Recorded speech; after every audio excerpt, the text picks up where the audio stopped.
Alo.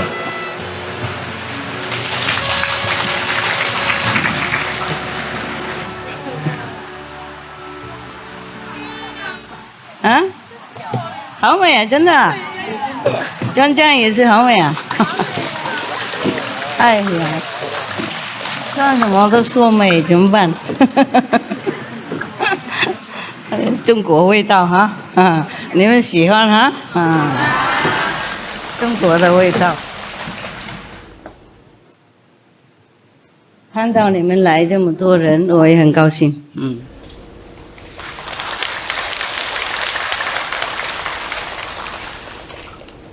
继续做哈。和尚也专家，好看好看。这种帽子也有用，给和尚更有用，喂，没有头发有时候冷嘛，啊？哎，没事没事，没事啊，这样就好啊，广告啊，广告那个素食，刚才休息够了吗？吃饭 OK？ 很好啊。好，那我们今天有一个字，就是其中一个那个算命的，他就说这个儿子生出来就会可以当成那个 Chakravarti， 懂不懂 Chakravarti 是什么东西？ You know what it is?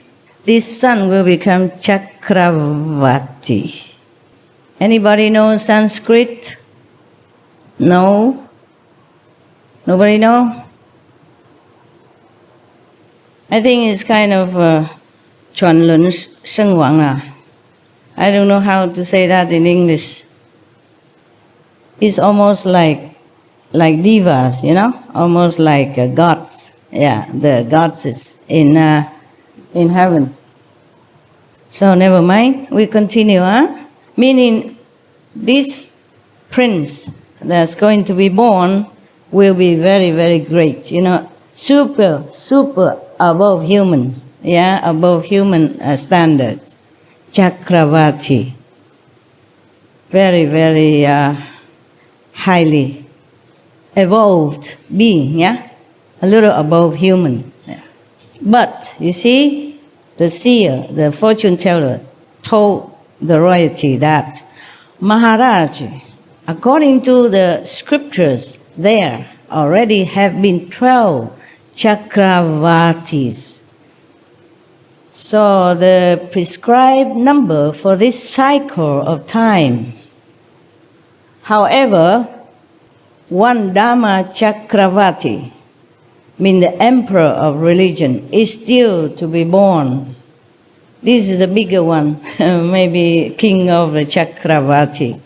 So there's one more to be born. As such, all the signs and circumstances point at the fact that your son, the benefactor of mankind, will be a Dharma-Chakravarti, king of Chakravarti, even one level higher than a normal Chakravarti. Wow. What a being, yeah. Not born yet, and so much praise, so much position, high standard already predicted about him. And I don't know why they say he's a son. He's not even born yet, and they already know he's a son. King Siddhartha amply rewarded the dream readers and sent them home with due honor. The auspicious birth, now it's his birth now coming, yeah. They describe his birth. It was springtime and the nature was in full bloom. The atmosphere was clean and pure. Cool and fragrant breeze infused joy in every particle of the nature. In the soundless quietude of the midnight, the sky was fluorescent with milky moonlight. Auspicious sight. Yeah. The auspicious date was the 13th of the bright half of the month of Chaitra, Hindu month. Okay, we have too many calendar, and now they have to include my calendar as well. So we have one extra calendar. I'm good at calendar. I don't just read. I give you big, long explanation and every other thing. It become a calendar. And I hope I'll be famous as a calendar maker. Special calendar. So the moon was in conjunction with the Uttara Paguni Nakshatra, okay, meaning lunar mansion, the sign of victory. At that auspicious moment, Mother Trisla gave birth to a divine child. The child was the embodiment of divine light. As soon as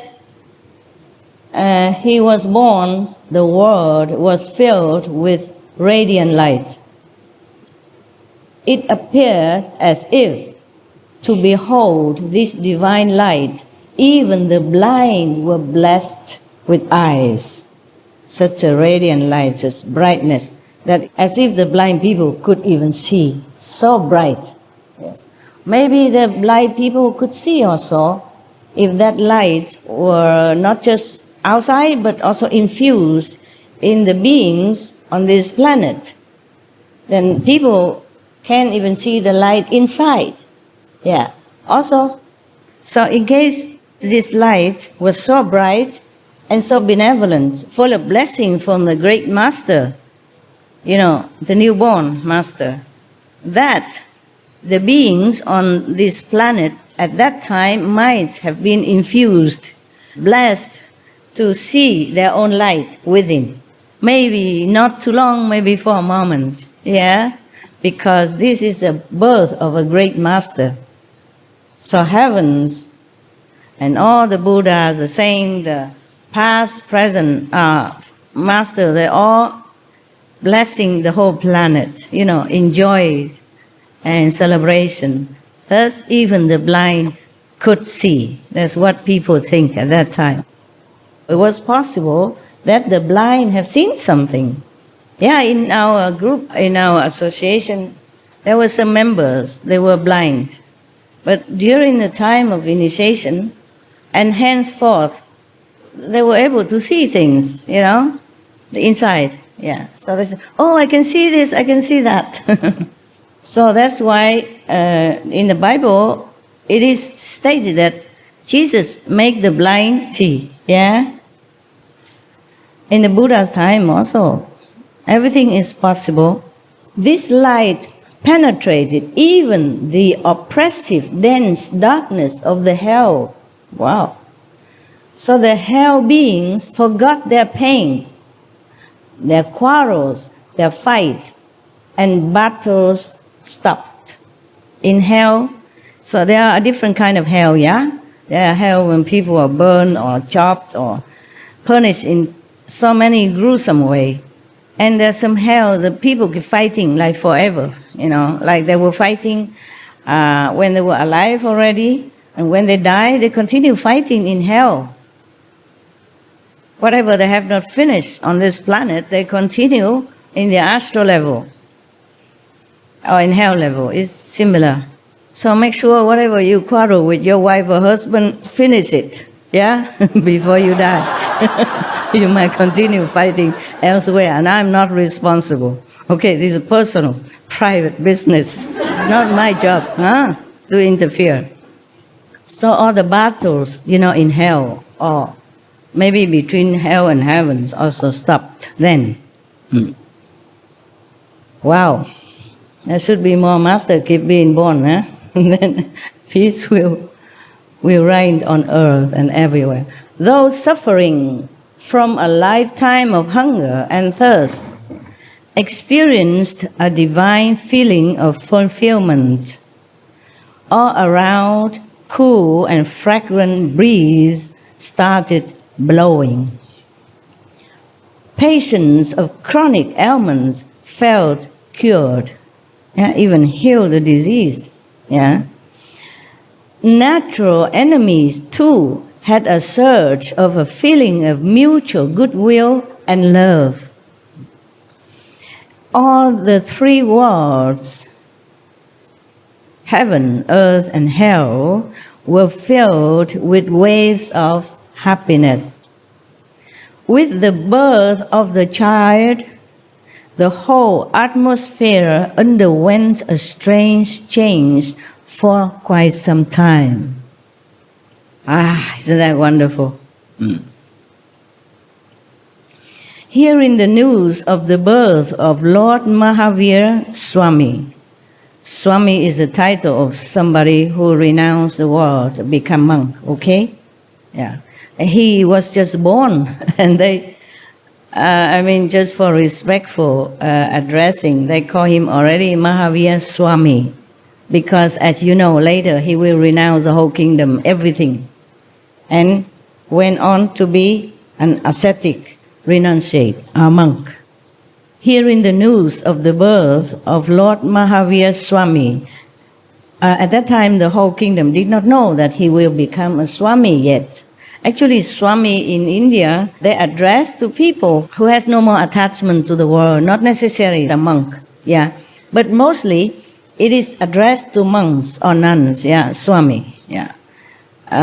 Just a title in Sanskrit means monk.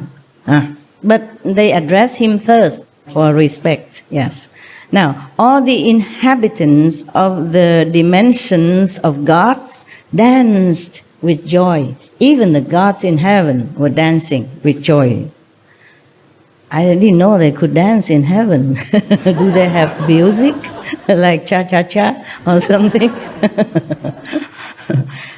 First of all, the kings of God, Chakrendra, means chakra, is similar, okay? Short is chakra, long is Chakrendra. I mean that God who always tries to make trouble for the Buddha and other practitioners. In other story I told you, remember? Don't remember. Okay, I remember. That's good enough. I remember for all of you. So many stories about Chakra and you don't remember him? You should. Because he's very, very troublesome guy. Yeah. When you sincerely vow that, I'm going to save all being in hell, or all being on the planet, or being on the universe, then he'll come, pay you a visit. And what a visit, you know, right? He's going to make a lot of suffering and trouble for you. See if you really are sincere, really devoted for your goal, or this selfless sacrifice for others or not. Or just a little test, and then you give up. Little test for him. But for us, poor practitioner is hell. Excuse me. You know already, huh? Many stories I told you. And then come some more from this story, just to remind you in case you forgot him. Don't ever forget this guy, okay? If he come near, you immediately recite the 5 names, pray to all the master in the world, in the other world, to help you, protect you quickly. Otherwise, you will become 1,000 pieces before you can even recite anything or become Buddha or anything. This is very scary, this guy. So, the king of the gods. Not God, big God, but small God. You know, like the kings of devas. I don't know why they call everybody God like that. Should be only one God, you know, but these are smaller gods. So we can call them devas, but they call themselves gods like that. This is in India. So they translate it like that. You must know this is not almighty God, okay? Just a small God. Yeah. It's just like there is a big king who have control over many small kingdoms. And they call him also king. Or maybe Maharaji means great king. And other is just Raja. I mean small king, but still king. So the king of God personally came and bowed before the Lord. And then circle, mambulator, Mother Trishla 3 times. I mean, walking slowly around. If you circumambulate someone, that means you have utmost respect, just like circumambulate the Buddha when he was alive or any other saints. You know, in the old time tradition like that. And they also bow to the Buddha with the forehead, touch their feet, or the saint or their master, to show the most respectful gesture. So he circumambulate the mother even, Queen Trishla 3 times. Sometimes they do it 7 times. It depends. All the gods, goddesses, and lower gods, is still lower than this god, like Gandharva, Kinna, etc., sang and danced and celebrated the birth of the Tirthanka with gaiety, with joy, yeah. Gandharva, do you know, yeah, right? I told before, no? If I'm not wrong, he's a god of music, yeah? One of them incarnated in Vietnam in the recent years. He passed away already. That's why his music is so touching and catchy, every song. I liked it very much. According to the Kalpa Sutra, on the night of the birth of the child, first of all, 56 divine maidens from all directions, their title is Disha Kumaris in Sanskrit. They came from all directions and performed the first cleaning and other necessary post-birth duties. Sakrendra and other gods then took the child to the peak of the Meru mountain and gave him the first bath and anointment. They sang songs in honor of the divine child. You know Mount Meru? In India, it's supposed to be very sacred. It's often mentioned in the Buddhist sutra. Like the Buddha would go to Mount Meru, you know, and preach something or do contemplation up there. It belongs to the Himalaya range, okay? At dawn, a maid named Priyamvada rushed to King Siddhartha and announced. The king did not know yet, because the birth was in the night. Perhaps the queen wasn't in the palace. At night they close the gate and everything, and then they have to take care of the child and the mother first. And the goddess brought the child to Meru mountain to bless him and bathe him. It must be frozen there, very cold. On top of the mountain, Himalaya, bath a little kid, a little baby. But they are different, they are divine people, so probably he won't feel any cold. So this maid named Priyamvada rushed to the king Siddhartha and announced, "Congratulations, sire! Many congratulations. Queen Trishla has given birth to a male child." Sire, you know, right? Like sir. But they use sire for king only. For other higher people or respected people, they say sir. For king, sire.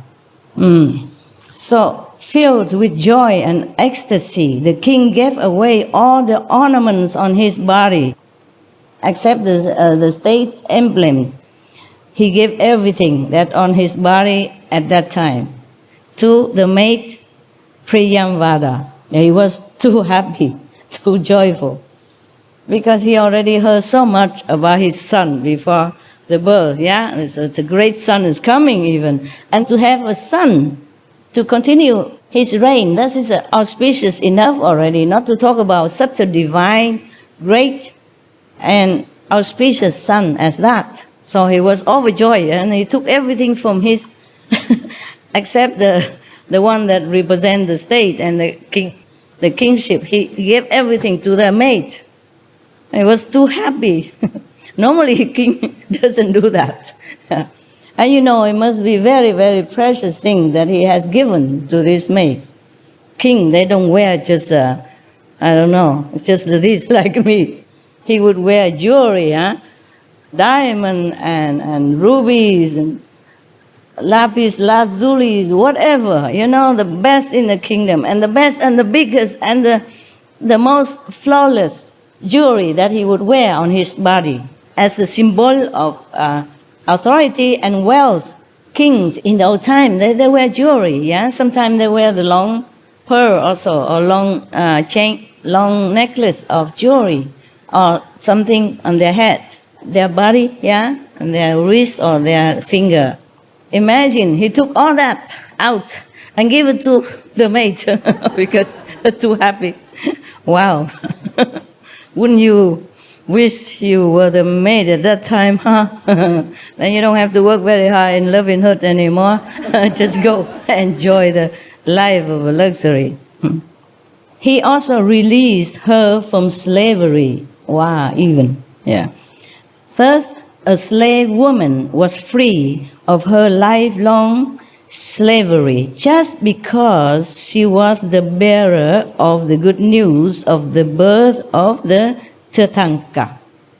She just came and tell the news, that's it, and she became free of her slavery and got so much jewelry from the king. She could live the whole life long with her family without doing anything anymore because of these precious jewelry that the king gave.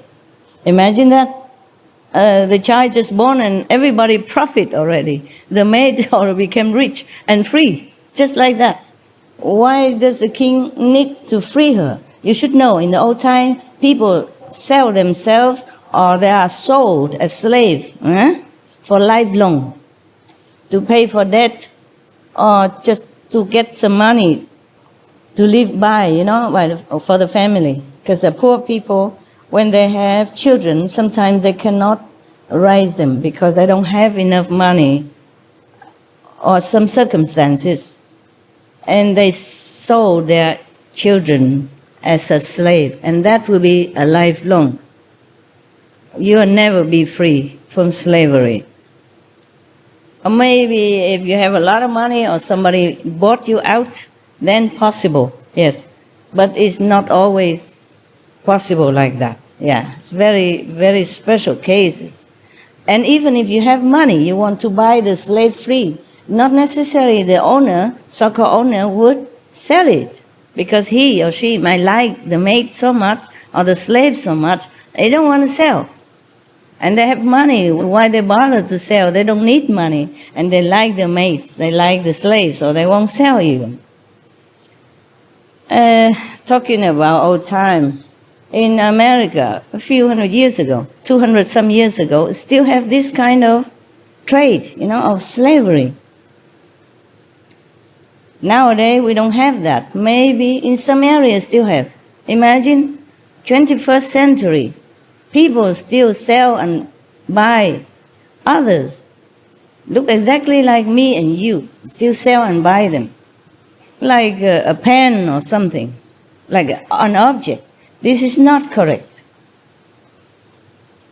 Maybe this system don't exist officially anymore, but it still exists in some poor area, rural area, and it's regrettable. And even then, if we abolish this kind of slavery trade forever, we still must consider the animal slavery trade as well. They are also beings. They have feeling, they have emotion, they have intelligence, they have loyalty to each other, and they are so good to each other and to humans also. And we sell, buy them just like we did with humans before. That's also not correct. Our world is not correct in many ways. I don't know how long it takes to change all this, but we will have to change it. And we are doing all we can to change this system because it's not right. There's only one way to do things, it's the right thing. And this thing is not right. No matter what country or what government, if they have some thinking, yeah, some little sympathy in the heart, some understanding of what's right, what's wrong. And this slavery of humans and animals should be abolished long time before I was even born. That should be the right thing to do. And we hope it comes soon.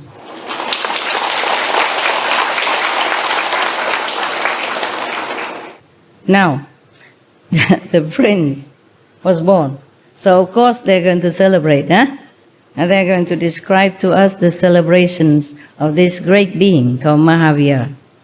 King Siddhartha called his prime minister and ordered thus, tell the officer in charge of celebrations to organize unique and special birth celebrations. After the king's order, all the highways, roads, and lanes in the town of Kastriyakund were cleared.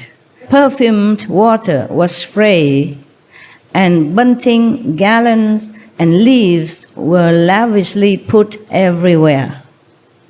Sweets and gifts were distributed. People danced with joy. The whole town echoed with felicitous songs and music. Yeah, big celebration. Maharaji Siddhartha had an inspiration.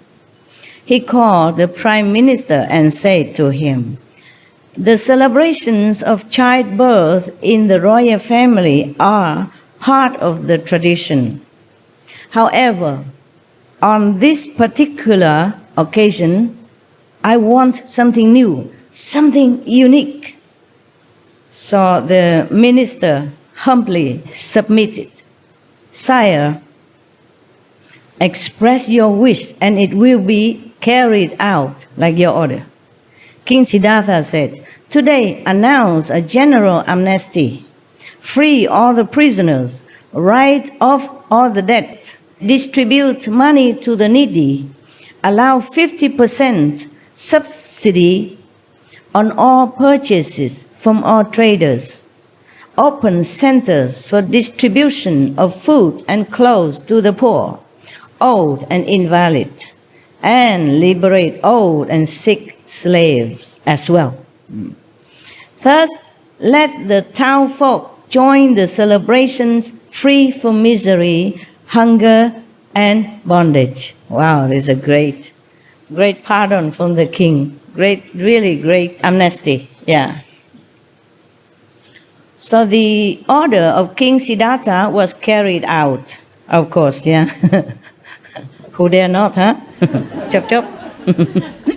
The celebrations continued for 10 days with unprecedented enthusiasm. People hailed the occasion and muttered, "Some divine great soul must have descended on earth to liberate the world from pain and misery." They're talking between each other. Must be something like that. Otherwise, how can it be such a great magnanimity and liberation and generosity and all this? When the name-giving ceremonies approached, King Siddhartha said to Devi Trisla, "Devi, there has been a continued increase in our wealth, power, and happiness. As such, I think we should name the child as Vardhaman. Vardhaman means ever increasing, always progress, improved." Queen Trisla consented with joy. "Oh, Maharaj, you are absolutely correct. Good wife, good wife. This child is certainly going to accelerate our all-around development." Yes.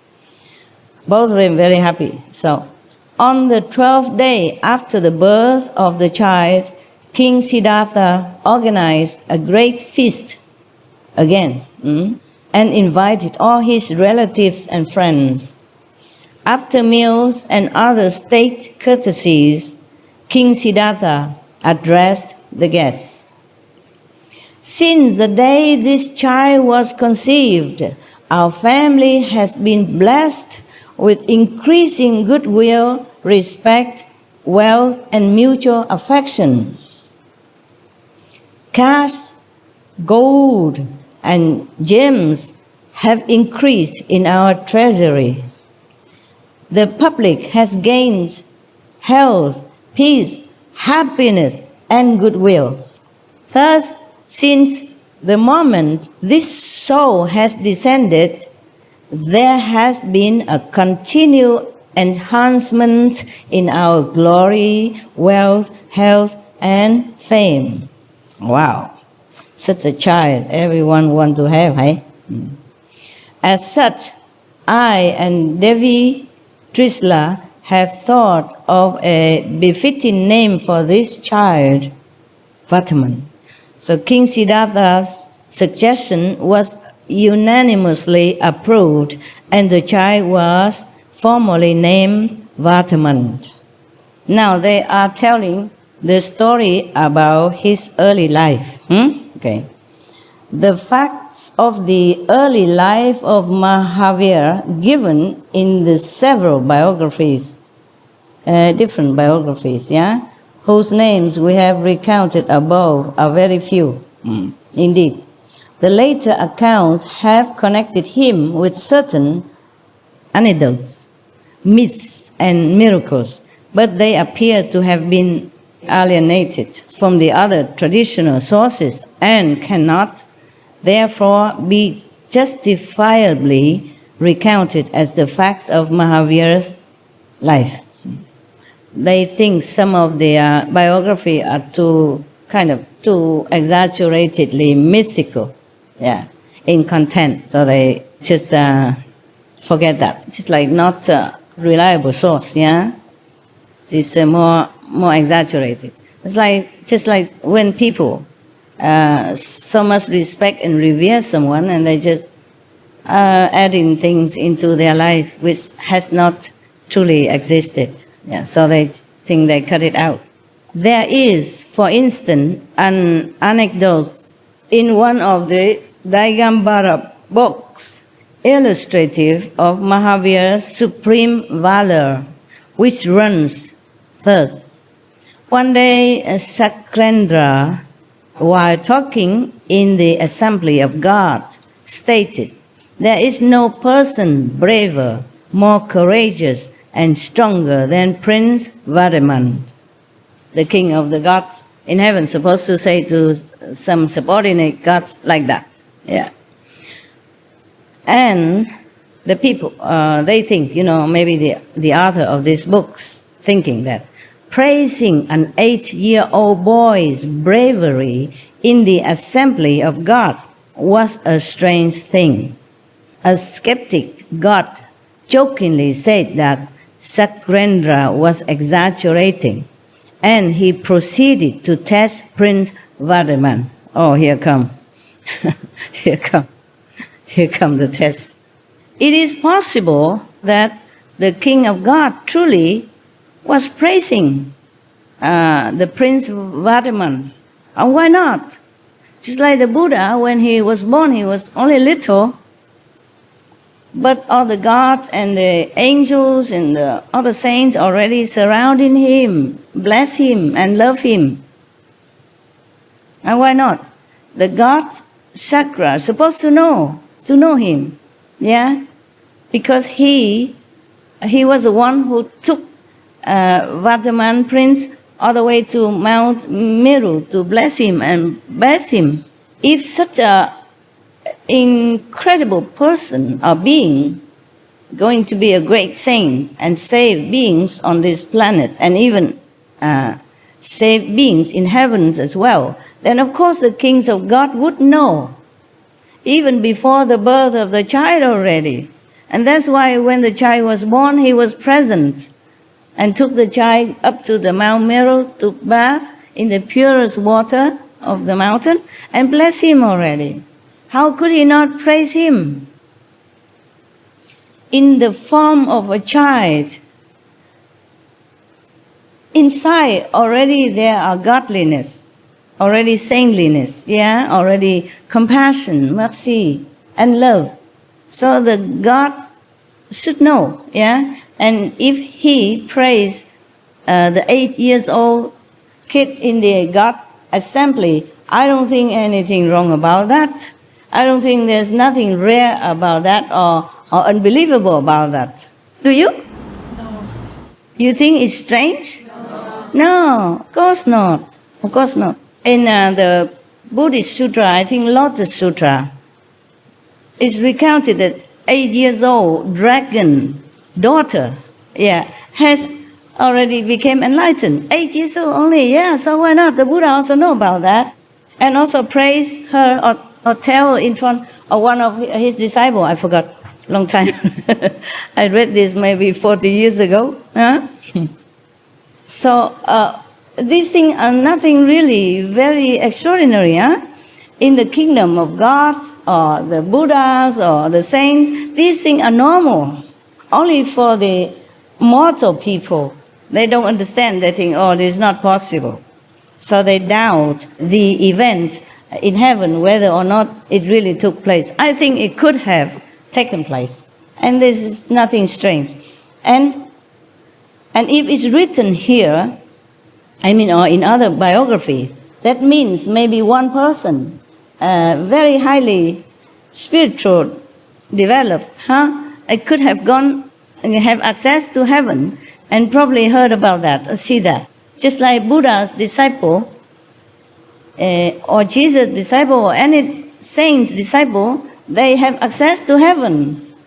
And they can hear discourses or discussion from different gods in heaven. So they came back and they wrote it down. So it's nothing really strange. Many of the Buddha disciples also went to many different heavens to listen to Buddha discourses up there.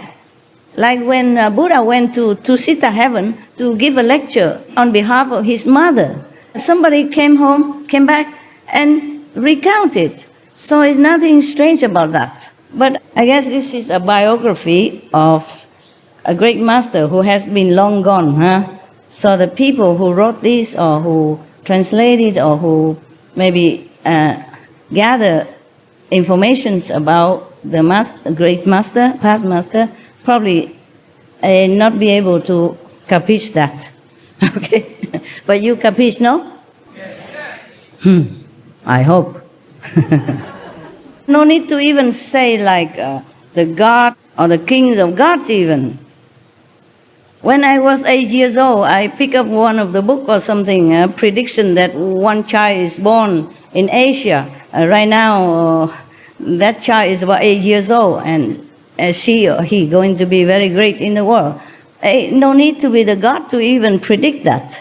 They even see it everywhere. There are some seers, great seers, great clairvoyant who has ability to see things that other people don't see. And no need to talk about a great master. In India or anywhere, there always have been, and there always exists some great seers and great clairvoyants all time. Nowadays, even in Tibet, for example, before the 14th Dalai Lama was born, the great seers, the monks, the elder, the senior monks, who can see things, who know things, who are trusted, with inner knowledge as well. They went everywhere to look for the child who supposed to be the reincarnation of the Dalai Lama, the next Dalai Lama, which is the 14th Dalai Lama right now. And it's not the first time they do that. They always look for the Dalai Lama reincarnation, different succession. They always did that. And the 14th Dalai Lama also into the same category, that they also went everywhere to look for the child. After the Dalai Lama, the past Dalai Lama died, then they will start looking already if the soul of that Dalai Lama has reincarnated somewhere. And they find him. They will always find him and install him back in the throne as the next Dalai Lama. So there's nothing mysterious about whether or not the God, the King of God in heaven has praised Prince Vardman when he was only 8 years old. I think it's very, very possible that this is really a true story. I mean, why would people say such thing when it's not true? If they understand about spiritual practice and they understand about the precepts, they would not tell lies, especially lying about a master, a great being like Vardman Mahavira. I think. Okay. Thank you. You all disciples, so all of you always agree to everything I said. This is good. Make me feel supported. But it's logical, right? Yeah, citing so many examples, then you would know that. This is a continue the story that some of the people doubt whether or not it's true. So this is a continuing of that story. So one of the skeptic God in heaven jokingly said to Sakra that the king of God was exaggerating. So he wanted to test the prince whether or not he's really the bravest, the most courageous being or not. Oh my God. I'm terrified already. When the gods of this kind of heaven come down and want to test you, I don't know, you cannot run anywhere. Okay? Even the best spy, the best CIA agent on this planet were to chase you, to hunt you down. You will have more chance to run away than if this God, one of these gods come down and try to catch you. Nowhere to run. You cannot escape. You just have to sit there and have to endure whatever they want to measure upon you. This is terrible. I'm already scared. Yeah.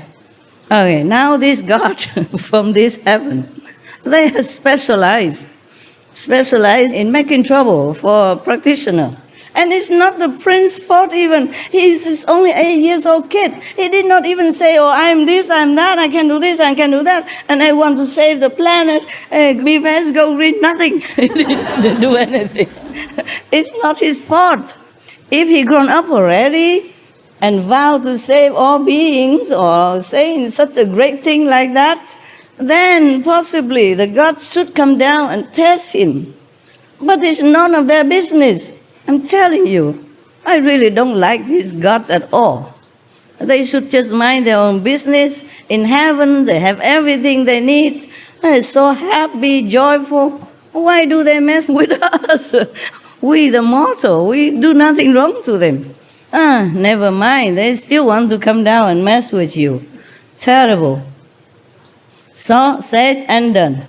This God, not the sacred God, but the smaller God, maybe subordinate God, say to the king that he's going down now to test Vardman, just because the king of God praised him. The king of God praised him, not the prince himself. He's only a kid. Oh, see what he's doing. Okay. If you're scared, just block your ears. Now, Vardman, the prince, was playing with children of his age in the Chinatkan jungle. The game was to race to a target tree, climb up and come down. It's a kid's game, And get to that tree, whatever the tree they designate, climb up and come down. So easy.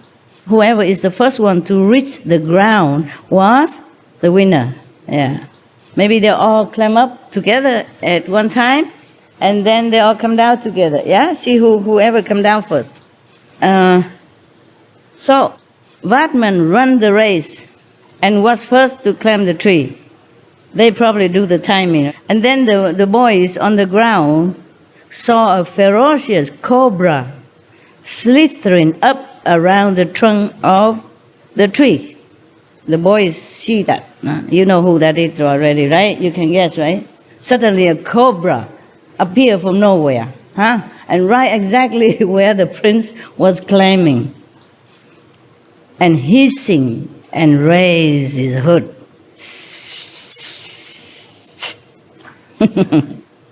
The boy started trembling with fear and awe, run away. Yeah. from a safe distance. They run away far away already from the cobra, and they shouted to the prince, "Vatman, do not come down. There's a black serpent on the tree trunk.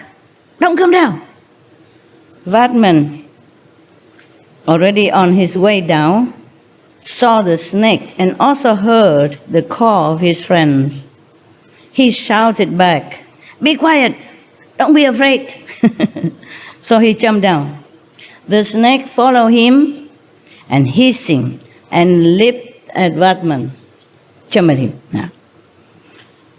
With astonishing agility, the prince caught the snake by the hood and with a jerk threw it away like a piece of rope. He caught him. Wow. As we would thought, huh? After this, the boys started playing another game.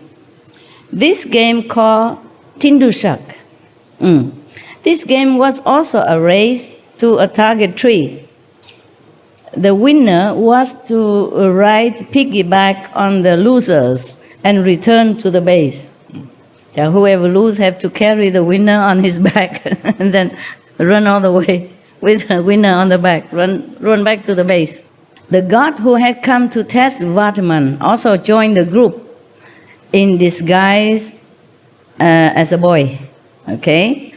In the game, when Vatman won, the god got Vatman on his back and started back to the base.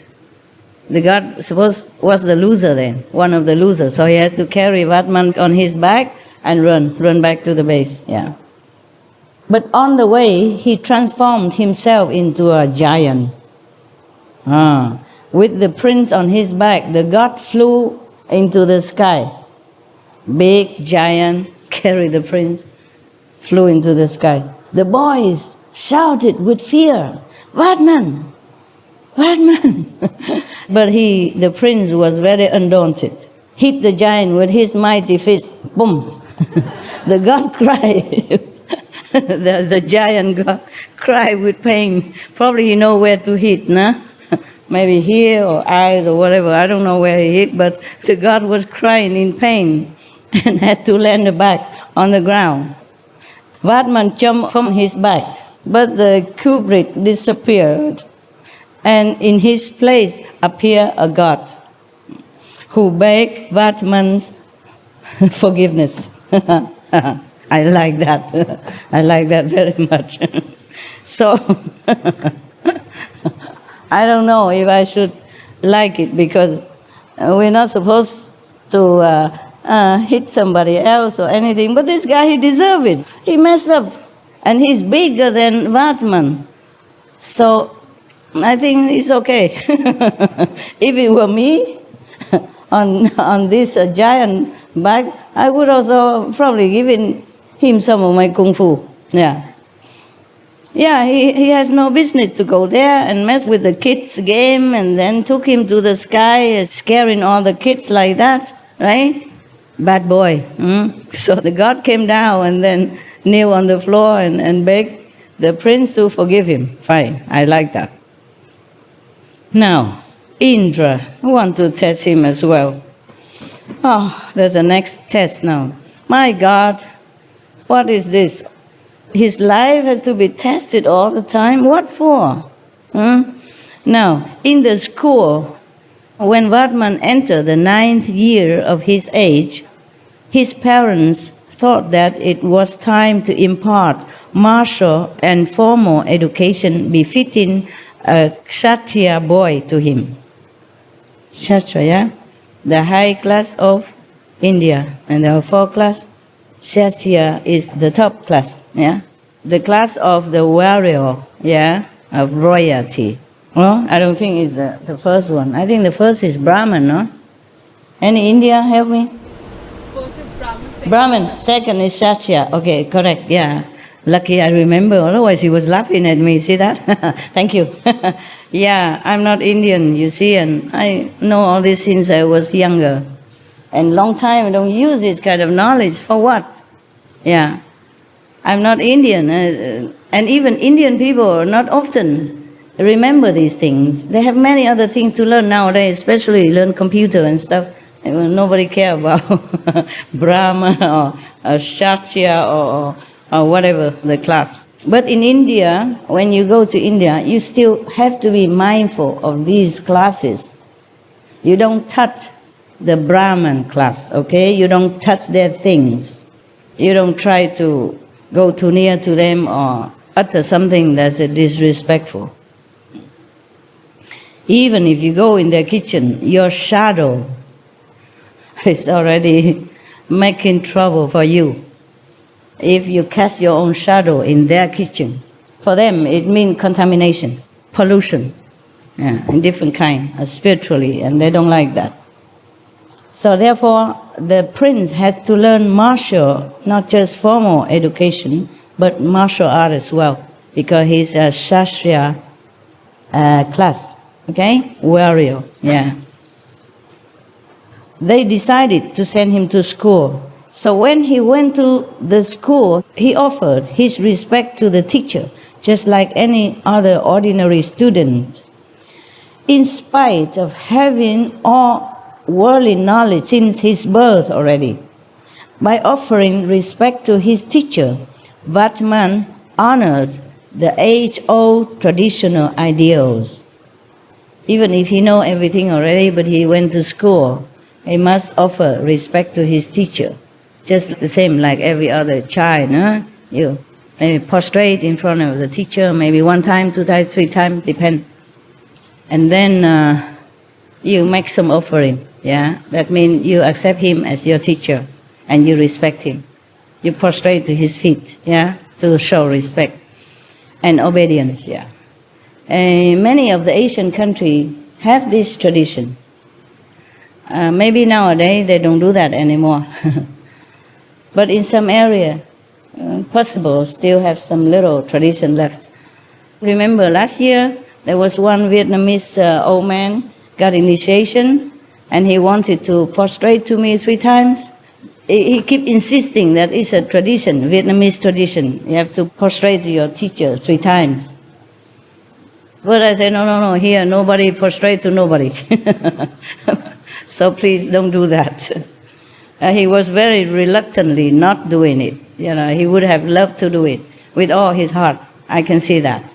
But I don't want to make it into a tradition here. Imagine 1,000 people just got initiation, and then I just sit here for 1 hour long, waiting for the prostration to finish. Huh? Understand?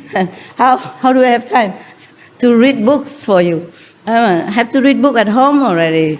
Check out if it's worthy to offer it to you. I read other books also, but it was too complicated. So I did not bring it here. I bring this one. It's a very good book. It's simple. Even child and adult can enjoy it. Yeah. And I don't have to explain a lot. All I do is just know how to read English. Simple. So nowadays maybe we cut that, yeah? But in the Buddha's time, they still do that, yeah? And whenever any of the students wanted to ask Buddha some question, a Buddha time is written in the sutra, but I guess in every other tradition in India, about Buddha's time, or nowadays even, they still prostrate to the guru, to the master, when they want to ask something, or when they first came in to greet him. When they came visit, not just the first time, but whenever they can visit the master, they bow to the master. And whenever they take leave, they do the same. I think we better not do anything, because if I let him do it, then everybody else would like to do it. And knowing you will take your time, and you will keep looking, and you try to do it very slowly, and 1 extra bow and 2 extra bow, and then, my God, it will take forever. Even I respect traditions, and it's not a bad tradition, but logistically speaking, it's not practical. Okay, huh? Yeah, I know many of you also want to do that. You keep asking me, but no. Okay? No is no. N-O, no. We don't need this kind of respect. We respect inside, okay? We respect by keeping the precept, by being vegan, by meditating diligently, yeah, and really trying to abide by the master teaching and try to go home. That is a real respect. Outer respect, anybody can do. Inside respect is harder. Yeah, I want the inside respect, and the proof of the respect, not just bowing on the floor. Anybody can do that. But believe me, after I die, they probably make a statue out of me and put me somewhere, and then people will still come bowing, because that time I cannot forbid them. I cannot say anything. Right, so the teacher gave him the first lesson of the alphabet. Vatman listened silently. After some time, the teacher called him and asked, "Prince, you are just idling. Why don't you repeat the lesson and try to memorize it?" Yeah. The same like my father told me when I was young. "Why don't you ever study anything at home?" I say, "I know it already by heart." So I read it to him, and then he believed me. Yes, I read without a book. Yeah, without a book. So in reply, Vatman recited the full alphabet for the teacher. The teacher was very, very surprised. While he was trying to fathom the surprising capacity of the little boy, an old man, an old Brahmin with a tilak on his forehead. Yeah, you know tilak, right? India people, they put some red dot in front of your forehead here, between the eyebrow, a little bit up. Good idea, no? That was a tradition before. The teacher would have put something here, yeah, so that the disciple always remember the third eye. So they reminded each other, Or when they look in the mirror, seeing the tilak in front of the forehead, they would not forget where to concentrate. Yeah, it's a good idea. Everything you know of value is inside you. So whatever I told you outside, I told you already, it's just pastime, no? It's worldly knowledge. Whatever truly divine knowledge is imparted to you without language, without words. So you have that already, yeah? And every time you come to see me, I just entertain you. So now we continue with the prince. The teacher was very surprised and was trying to really understand the magnitude of this boy's intelligence and capacity. So there was one old Brahmin with the tilak on his forehead entered the school. Yeah, one day. The teacher greeted him and offered a seat. The Brahmin asked some complex question on grammar. The teacher could not reply and remained silent, looking down in shame. He cannot answer. Yeah. So the Brahmin smiled and said, "Acharya, please do not bother yourself." Mean teacher, don't worry, Maybe I will ask this little new student of yours. Maybe he can solve my problem. If you allow me, may I ask him? The prince, yeah. So the teacher consented, and the old Brahmin put the complex questions before Vardhaman. Yeah. Little Vardhaman, without hesitating, gave correct and appropriate answers. The teacher stared dumbfounded at the little boy. The Brahmin smiled and said, "Acharya," mean teacher, "please, Acharya, don't feel insulted. You are not aware that the sun of knowledge of this era is present before your very eyes as Prince Vardhaman. He is the future Lord Mahavira Swami, the omniscient." Mean nothing he cannot do. So it is believed that Indra compiled his questions and Vardhaman's answers into a book named Indra Vyadaran, mean the grammar of the Indra. Indra is another god, yeah? maybe lower than chakra, but also very powerful. Okay, he's lower than chakra, right, or higher? Lord of Rain. Huh? Lord of Rain. Yeah. Lower than the chakra, but he's still very powerful. Also capable of testing. Beware of all these gods. They're not always very friendly. I don't know why they're so scared of us practitioners. I mean the real practitioners will be always tested since little already with all kind of things. Maybe centipede bites or some sickness or some kind of scary situation and family trouble, when you were little already, they already test you how you solve this family problem for your parents even. When parents are helpless, how you help them also. I had also some cases like that. Yeah. So they even compile these questions and answers into a book. Yeah, I mentioned already. Okay, this is 2 gods have tested Vardhaman, 2. But these are nothing. These tests are nothing, believe me, compared to the one that Lord Mahavira had to endure afterward in his adult life and in his ascetic life, seeking the truth. The more determined you are to help humankind, help all beings, the more tests you will have to undergo. And not everyone passed the test. That's why we don't have many masters. Because some tests are very, very severe, above human endurance and intellect and capacity. Okay, now they are talking about Mahavira's family. Okay, we will finish that. And tomorrow we will talk about his life as a monk, okay? Ascetic monk. Not just normal monk, but ascetic monk. Extremely ascetic, yeah. After you heard the story about his asceticism, you feel very, very lucky and grateful to be able to sit here on a soft cushion and a clean floor and have a roof and have aircon and fan and whatever.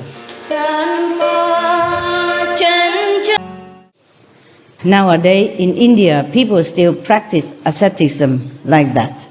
I saw many of them. Maybe not the same as the Lord Mahavira, but I'm just telling you some of the ascetic style that the monks in India practice, like the sitting on the nail bed, okay, without flinching, without moving. I think if you want to cure your problem, maybe you try that, because it hurts so much, you will not be able to close your eyes or move, okay? The more you move, the more it hurts. And after a while, their mind is so strong that even the nails won't pinch their body, yeah? So strong, practice, yeah? But until then, I'm not sure how many holes they already have on their body, yeah? Just like in Taiwan or China or Asian, they practice Qigong, huh? And they can lay on top of broken glass and somebody even punch them on it and still nothing hurt them. The glass will fall off their skin just like some baby powder, yeah. Yeah, I saw that. Or if somebody put a spear sharp into their throat here, this is the most sensitive area, no? Put it here. And somebody push it, one or two or many people push it, depends on how strong the practitioner. And the spear will bend, but their throat just have a little red color, a little bit red, like you scratching, that's all. Nothing happening to them. Yeah, that's practicing Qigong.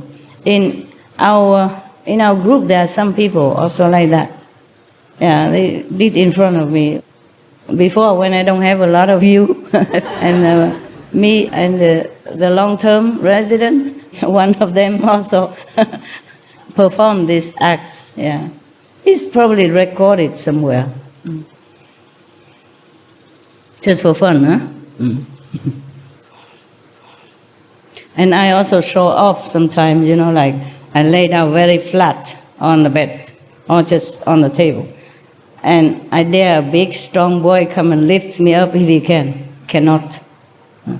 Long time ago. I don't test now. I'm not sure. Long time. I don't do that. Yeah. One of the residents, very strong. He cannot lift me up. Maybe he just pretend he cannot, so make me happy. But many times he tried. It doesn't work. That guy is still alive, huh? The one Qigong that lay on broken glass, real glass, and being even pressed down, is still alive, huh? And the one that put the spear on him, and it doesn't hurt him, but the spear bend, yeah? It's still alive, huh?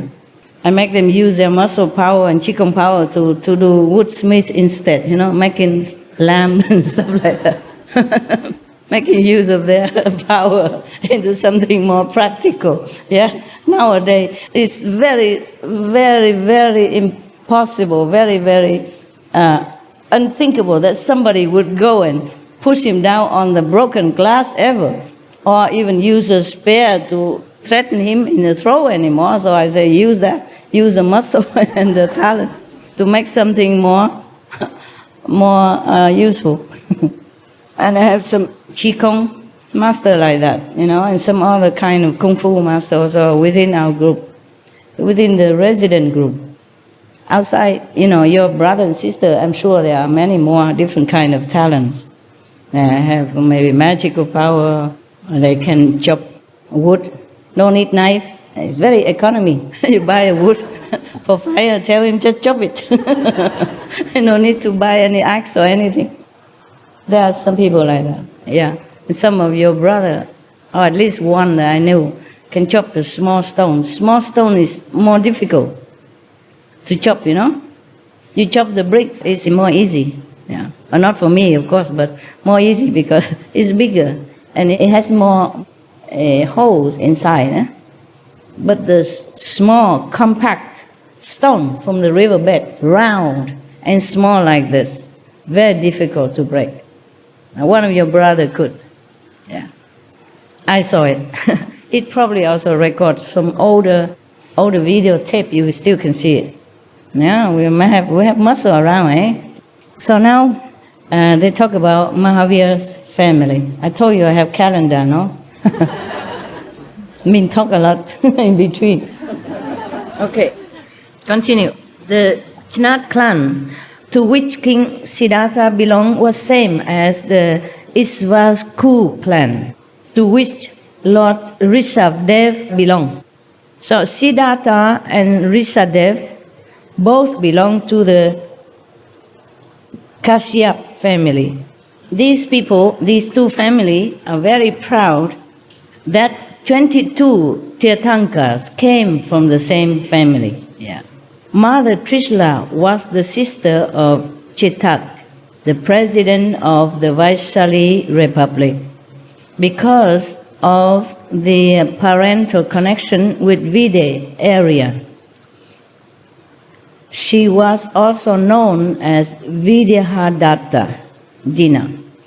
Her third name was Priyakarini. Vatma's uncle, or King Siddhartha's younger brother, was Supashva. Siddhartha's eldest son was Nandivadan. Oh, don't ask me what's all this name mean. I just read Indian name, yeah? Probably some important personage. Nandivadan's wife was Jesatha. Vatiman also had a sister named Sudarshana. When and to whom Sudarshana was married is not mentioned anywhere. Probably not important. However, her son, Jamali, was a famous figure. Although surrounded by unlimited wealth and grandeur, Prince Vardaman's mind and attitude was completely detached and purified by the fire of discipline. It was like a lotus flower in the pond. The power and glory of the kingdom never attracted him. Even his marriage to Yashoda, daughter of Prince Samavir, was due to the affectionate persuasion and pressure by and from his parents. Arranged marriage. Yeah. Yashoda gave birth to a daughter.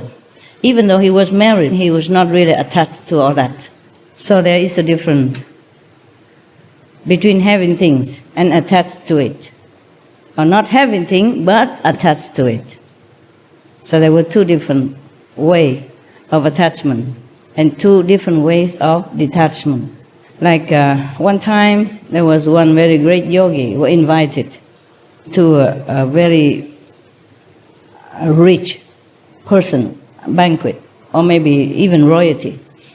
And he just put everything in one dish, and he stirred it all up, stirred it all the time. And the host of the party was thinking, this man is so rude.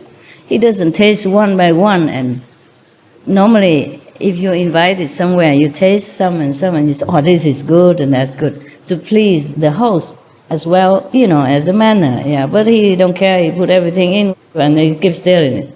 He not even eat it. So the host, the lady host, was very angry. He said, what kind of man is this yogi?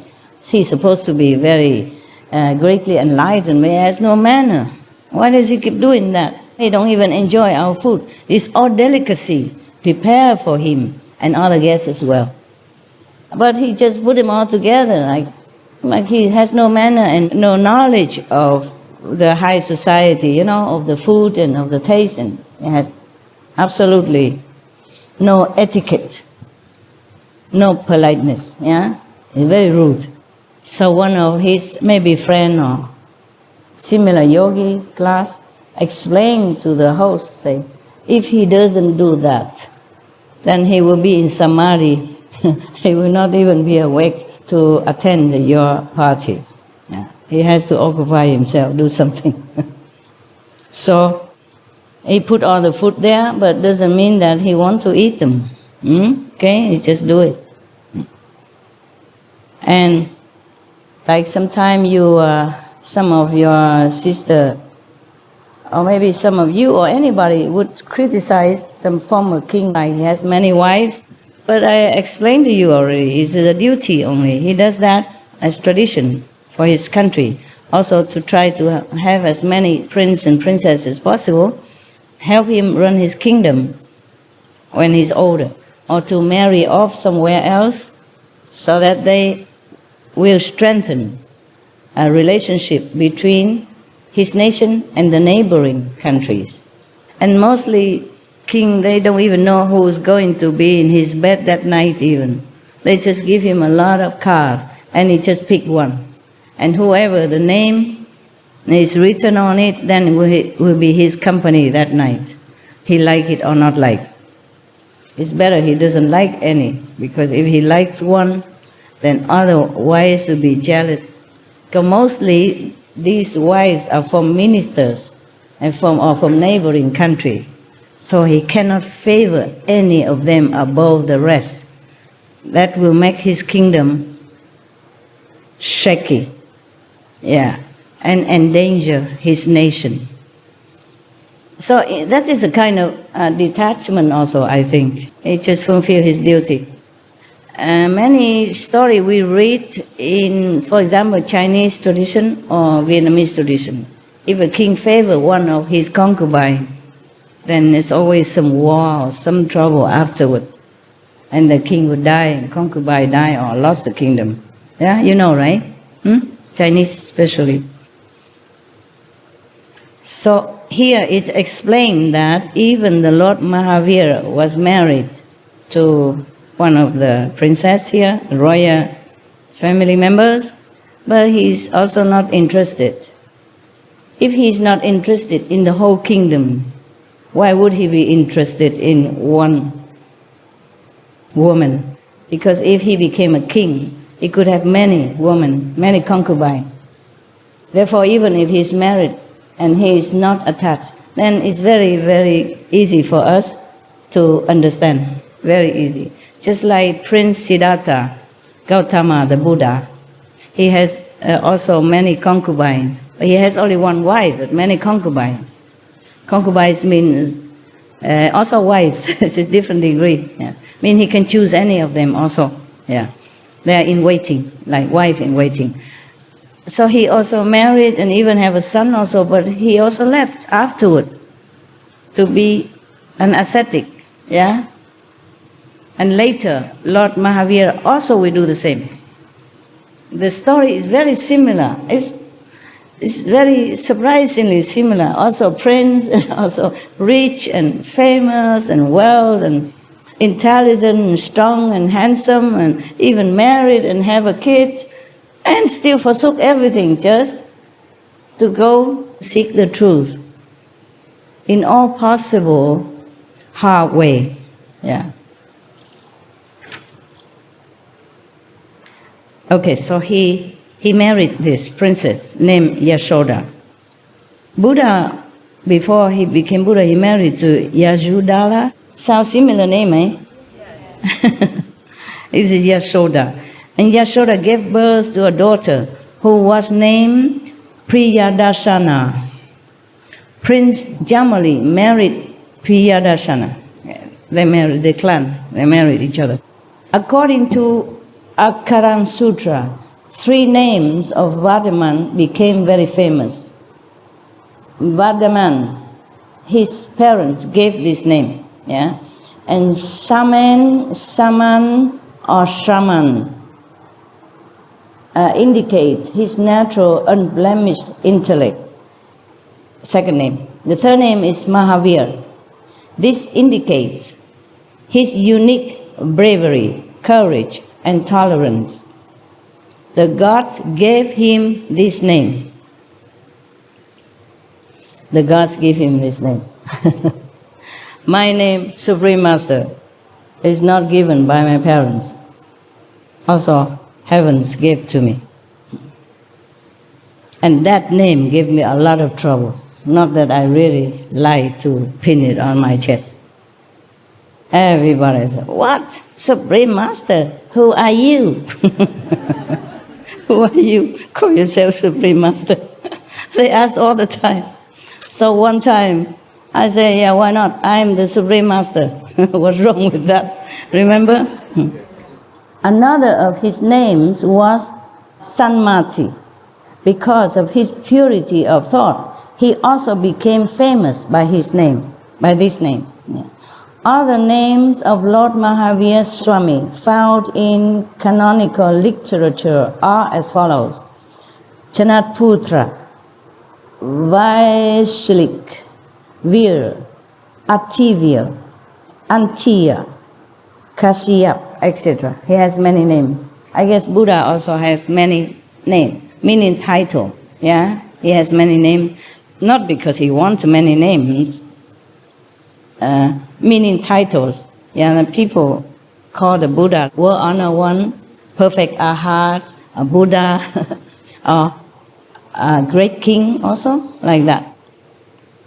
Detached from all mundane activities and desirous of becoming an ascetic, in order to pursue the spiritual goal, Mahavira was keeping the matter pending due to his earlier resolution. As long as my parents are alive, I shall not think of taking Diksha. You know what Diksha is? Huh? Vows to be monk. Something like that. Yeah. So when Mahavira became 28 years old, his parents took the last vow of continual meditation without food. In India, in those times, maybe still now, the people who practice spiritual, they take many vows, yeah? Like for example, in the Buddhist tradition, The monks and nuns take many vows, yeah, but at one time. And the lay people, sometimes they take 5 vows, only precepts, yeah. And other want to practice harder, they take like 8 vows, yeah, or 10 vows, yeah, and etc., etc.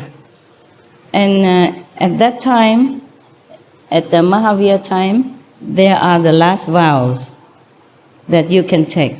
Meaning, when you are near your older age and you're near death or something that you know maybe you are going to leave the world soon, you take the last vow. The last vows is that you don't eat anything until you die. You just meditate, pray, no food, no drink. So the parents took their last vows when Mahavira was 28 years of age, and then they died. Before that, of course, they gradually purified their souls and left their mortal bodies with a serene mental state. After their death, Vardhaman told his elder brother, now the elder brother became King Nadivatan. He told his brother, the king, the successor of his father, Nadivatan, he told him that he wanted to become an ascetic. Not normal monk only, but ascetic monk is harsher, yeah, more disciplined, more determined, okay, to get the goal. A normal monk maybe just follow Buddha, take some precepts, and just a very regular kind of life. But ascetic monks different. They're really harsh for themselves. Like in India, I saw many monks, they sit under the hot sun of the hottest summer days with fire even around them and looking at the sun same time. That is one of their penance, one of their ascetic practice. And some practice forsaking everything, including their own clothing, that they don't even wear any clothes. They use ash to cover their skin. Okay? And some ascetic monks sit on the nail bed, really sharp nail bed to meditate. And some standing on one leg to meditate. Some standing on the head for a long period of time, non-stop. Some bury themselves under the ground, practicing deep kind of very long interval of breathing. But don't do that, okay? These are special technique you have to learn. And you have to practice long before you can do that. You know, you go into kind of hibernating state, and you breathe once every long while, or you don't breathe for a long time. Don't do that, huh? Okay? Many techniques you can learn, but doesn't mean you can practice. Learning and practicing are different things. Just like some people, same class, and learn with the same teacher to speak English, but some speak very well English, some could not. The ability is different. Some people also, like the yogi, they grow their hair very long like this, yeah, long, very long. And they braid them together. They never cut, they never wash them, just they braid them together and just wash with water, just rinse it. And they hang their hair on a tree branch or something. Just so they're standing there like that all the time, or sitting like that all the time, to avoid, sleeping. I see all of you cut your hair short. That's a very wise thing to do. Otherwise, you might tempt you to hang yourself. So many asceticism people practice. Some like they don't eat for a long time, or once every 2-3 days, or only eat when some people feed them. If nobody feed them, they don't touch any food. They don't touch any drink. It's like that. Somehow they're trying to trim themselves in any way they can, so that they can detach more and more things, detach from them, so that they can be more concentrate on the goal of finding God. So that's their way of finding God. Different people try different way. There was one story in India, I remember. There was one man, he passed by one yogi, and that yogi was kind of hanging himself with a rope, with a strong rope on the tree, yeah? And then just hanging there. And the person passed by and asked, "What are you doing?" Yeah. And that yogi said, "I'm hanging in there just so I can find God." Yeah. So the man said, "Really? Hanging yourself there can find God? Okay, good." Then he go and try and find some simple grass or something, and he bind them together and also hang himself very high. And of course the rope broke because it's not professionally done. It's not a real rope. He just bind the grasses together and hang himself up, hoping to find God. And the rope broke. But then he fell down and God just got hold of him. And of course, then he saw God, eh? He realized God. And then the other guy with the strong rope binding forever, that's not fair. That's not fair. He just came, he just hung it a few minutes, and you got hold of him like that. Why didn't you ever touch me or let me even see you? God said, "Well, you are too considerate of yourself. You bind yourself with such a big rope. This guy, he's so eager. He didn't consider his life or security, nothing. He just gets some grass and hang himself up. He's too sincere. I have to rescue him." It's like that. Just like one of the Zen story, yeah?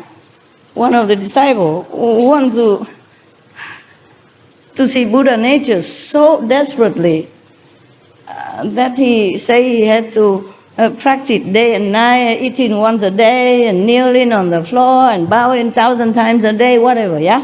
Reciting Buddha's name or 10 million times, whatever.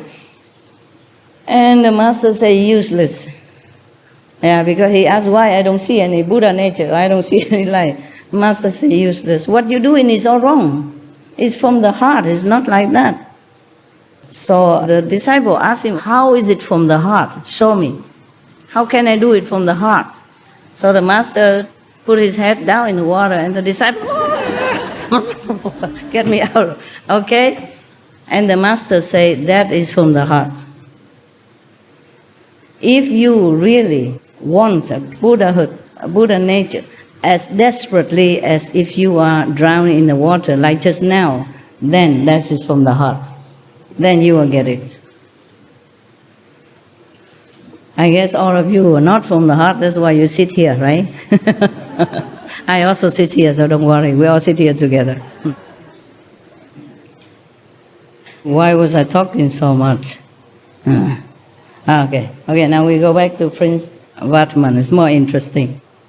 After his parents went away to heaven, he told his elder brother, who is the king now, he said that he want to become an ascetic monk. He want to forsake everything, go away. Yeah. So Nadivadan replied in a choking voice. He's emotional. Yeah. He said, "What? Prince, brother,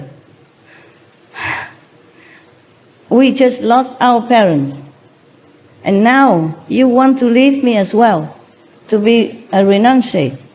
How will I be able to bear these shocks at the same time?" The brother is more emotional, more human. The prince is not human, I guess not. He's above humans. He doesn't seem to be attached even to emotion, family or anything. Anything he forsake. So he begged his younger brother, Vataman, "Please, honor my desire." The new king said, "Honor my desire, please, and postpone your program for 2 years." Your program, he said. Don't become an ascetic monk just yet. Stay with me for another 2 years. I guess So he has somebody with him, somebody close. Because parents just left, and now brother also leave him. And he has just become a king, a new king. Many things he has to learn, many things he has to take care. Many things he has to handle as a young king. It's a lot for him without any supporting love beside him. So he begged him to stay for another 2 years. So of course Prince Vardhaman, has no heart to refuse. So he accept his elder brother's request and stay back for 2 more years. But during this period, he lived like an ascetic already, indulging in spiritual practices with due discipline. He prepared himself for his impending renunciation. Knowing about his resolve for renunciation, gods from the edge of the universe arrived and put forth the formal request. Now, the gods come down and ask him something. They ask him thus, "O benefactor of the world, your resolve is great.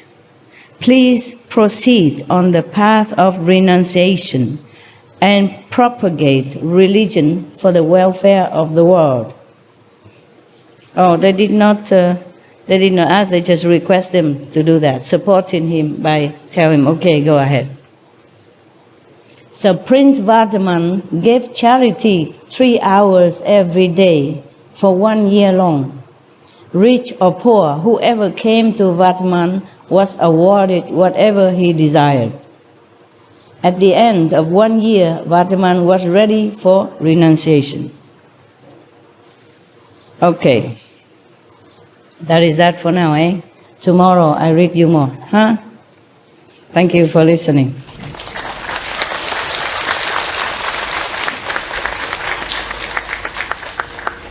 So I let you meditate, huh?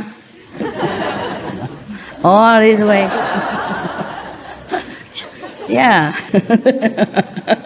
The Buddha said there are 84,000 way of practice, right? We can add a few more for my disciples. The left way, the meditation, the right way, and the front, and also the back. So that makes it 88,000. Okay, good night then.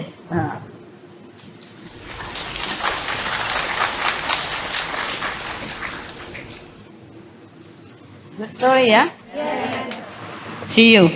Thank you.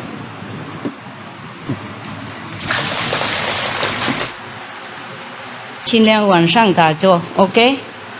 就观音哈，观光比较舒服嘛，所以忘记观音很重要哈，观音很重要。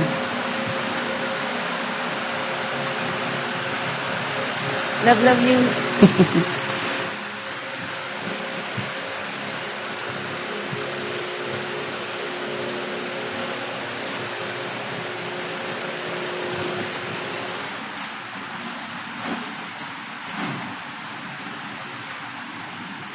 为什么都是老人才来呢？啊，大概老了才有时间是吗？哈，小孩长大了哈，太太也累了，管你们管累了，就放了。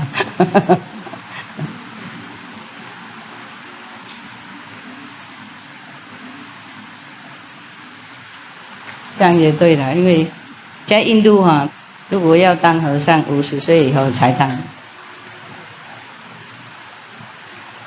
不过，等到50岁不一定还活着，是吗？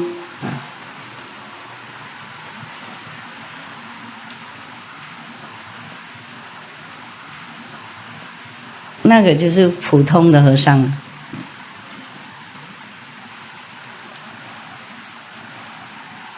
我年轻就当和尚，我不是那种。我赶快，那个。等50岁也是已经很累了，怎么还能够修行嘛？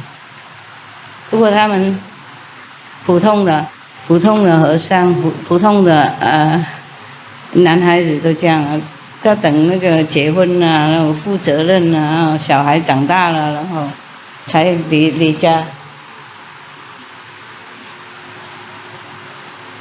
我觉得那个传统是不错了，不过我们怎么知道什么时候死呢？是吗？哎呀，有没有人写那个保证书说 OK， 你70岁再往生？70岁了，现在74了吗？84，哇，Menschenkind的，哇，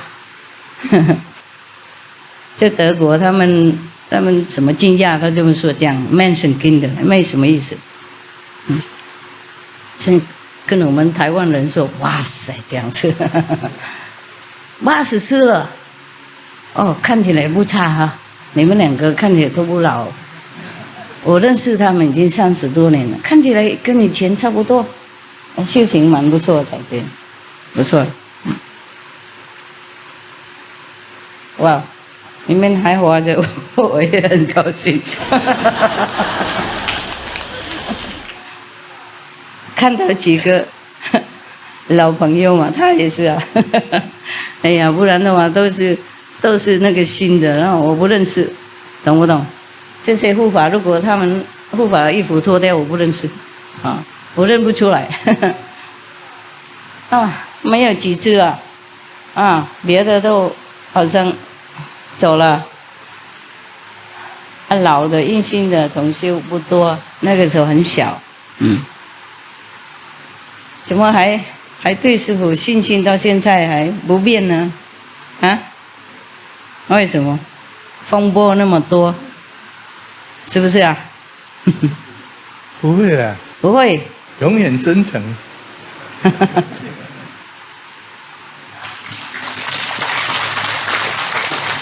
对了，我知道了。不过一直说风波那么多嘛，懂不懂？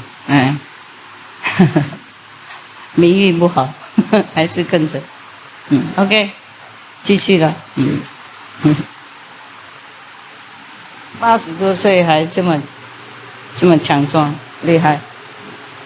他是道家的，道士的，不是普通的。有另外一个是道长，他离开了，那个人神通很厉害。这些人呢会看脸的，算师傅看好算好，生辰日子是不是真的名字才来的，所以卜碑都卜好了，八卦都看好，所以八风吹不动。我教他们几个是八风吹不动。